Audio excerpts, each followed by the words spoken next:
बारिश के चलते हो सकता है इंडिया और साउथ अफ्रीका के बीच में दूसरे टी20 मुकाबले का सफाया।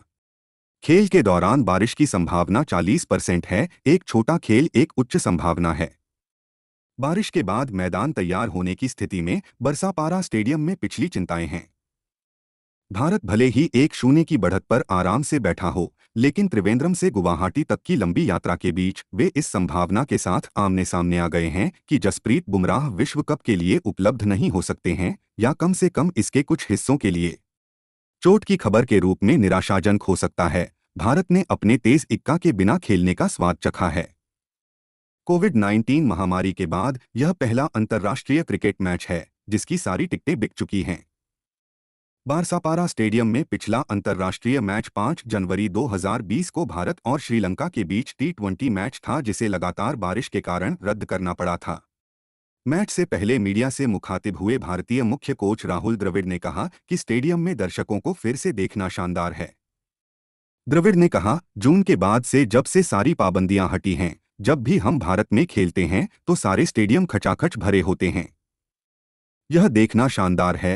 क्षेत्रीय मौसम विभाग ने रविवार को गुवाहाटी में आंशिक रूप से बादल छाए रहने की भविष्यवाणी की है। गुवाहाटी में जीत का मतलब होगा कि भारत ने पिछले साल के टी20 विश्व कप के बाद से 9 द्विपक्षीय टी20 सीरीज में से 8 में जीत हासिल की होगी। दक्षिण अफ्रीका ने भारत में एक भी टी20 सीरीज नहीं हारी है। आईपीएल 2022 के बाद टी20 में क्विंटन डी कॉक के पावरप्ले प्रभाव में काफी गिरावट आई है। उन्होंने श्रृंखला शुरू होने से पहले 19 पारियों में 14.27 और 103.29 के औसत से केवल 157 रन बनाए हैं। अर्शदीप सिंह, जिनके युवा कंधों पर एक से अधिक भार की परिकल्पना की गई है, ने दिखाया है कि वह एक टी20 पारी के दोनों छोर पर एक चुनौती के लिए तैयार हैं। अन्य तेज गेंदबाजों को बोझ साझा करना होगा, लेकिन अब रोहित शर्मा और राहुल द्रविड़ पर नई भूमिकाएं तय करने की जिम्मेदारी होगी, खासकर जब वे कम स्विंग सहायता के साथ ऑस्ट्रेलिया की कठिन ड्रॉप-इन सतहों पर जाते हैं। ब्रिस्बेन में ये 2 खेल और 2 अभ्यास मैच भारत और उनके विश्व कप अभियान की शुरुआत के बीच खड़े हैं। दक्षिण अफ्रीका के पास समान संख्या में खेल बचे हैं और बुधवार के प्रदर्शन के सबूत के आधार पर पिछले वर्ष के प्रारूप में उनके बेहद प्रभावशाली फॉर्म के बावजूद लोहे को बाहर निकालने के लिए कुछ झंझट हैं।